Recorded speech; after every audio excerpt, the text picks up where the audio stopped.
Et si le burn-out n'était pas un problème de fragilité, mais un problème de biologie ignorée, bonjour et bienvenue. Aujourd'hui, dans l'Odyssée relationnelle, je vous parle d'un livre que je trouve absolument essentiel. Burnout, le secret pour débloquer le cycle du stress. C'est un ouvrage écrit par les sœurs Emily et Amelia Nagoski, et ce qui le rend si puissant, c'est qu'il ne nous demande pas d'en faire plus, de nous organiser encore mieux ou de devenir plus résilients. Au contraire, il nous apprend enfin comment laisser notre corps finir ce qu'il a commencé, comment compléter le cycle naturel de nos émotions et de notre stress. C'est une approche qui change tout. On nous le dit tout le temps. Pour éviter l'épuisement, il faut gérer son stress, mieux s'organiser, prendre le temps de respirer, relativiser. Ces conseils, on les connaît par cœur. Mais le livre Burnout pose une question radicalement différente, beaucoup plus profonde. Et si le problème n'était pas le stress en lui-même, mais le fait qu'il ne se termine jamais?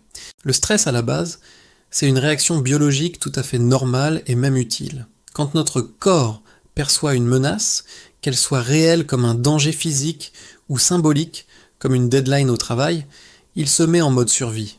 Il libère des hormones comme le cortisol et l'adrénaline pour nous préparer à fuir, à combattre ou parfois à nous figer. C'est un mécanisme ancestral incroyablement efficace. Le vrai problème, c'est que dans notre monde moderne, nous empêchons presque toujours cette réaction d'aller jusqu'à son terme.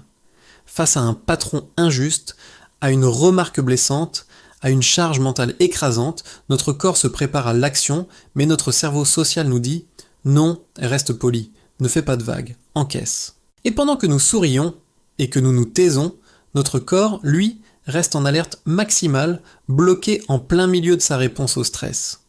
C'est là que les autrices introduisent un concept clé, qui est vraiment le cœur du livre, le cycle du stress. Imaginez ce cycle comme une vague. Il y a un début, la perception de la menace. Un pic, la réaction physiologique. Et une fin, le retour au calme.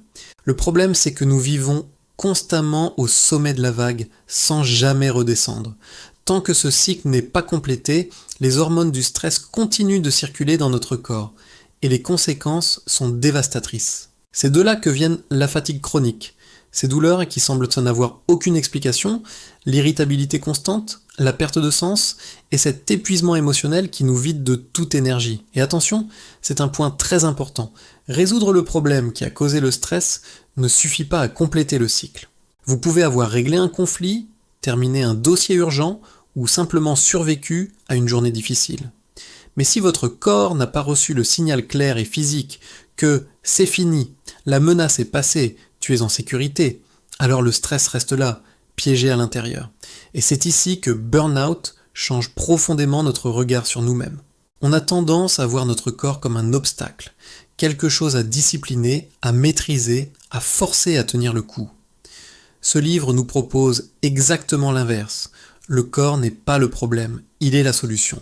Il est le chemin vers la régulation. Alors, comment on fait concrètement pour compléter ce fameux cycle du stress ? Les autrices nous donnent des pistes incroyablement simples, mais puissantes, parce qu'elles parlent directement au langage du corps.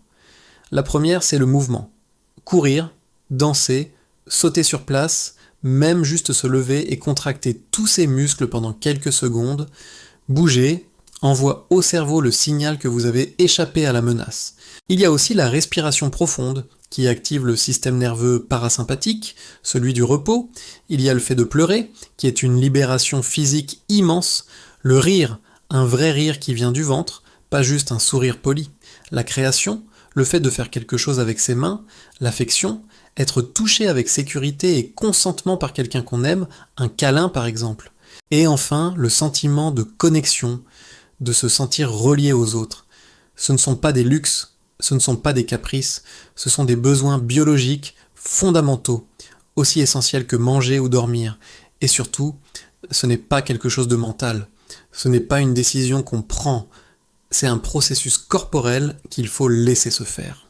Ce livre est aussi, et c'est pour ça qu'il me parle tant pour l'Odyssée relationnelle, profondément relationnel et social. Il montre que l'épuisement n'est pas seulement un problème individuel, mais qu'il est souvent systémique, c'est-à-dire lié à notre environnement et à la société dans laquelle on vit.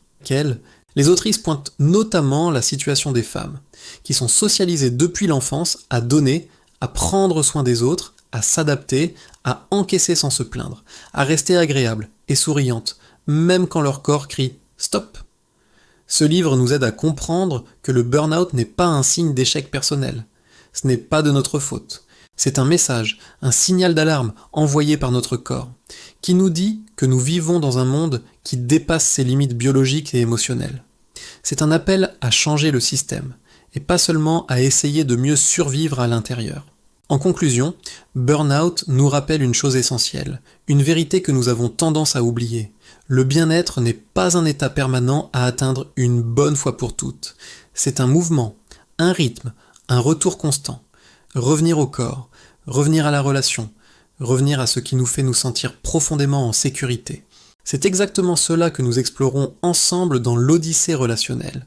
Comment prendre soin de soi sans se couper des autres et comment se relier aux autres sans s'abandonner soi-même. Si ce que je viens de vous partager résonne en vous, si ce livre vous appelle, je vous invite vraiment à le lire. Prenez-le comme une invitation douce et bienveillante, non pas à devenir plus fort ou plus performant, mais à écouter votre corps et à le laisser finir ce qu'il sait déjà faire pour prendre soin de vous. Merci de m'avoir écouté. À très bientôt pour la suite de l'Odyssée.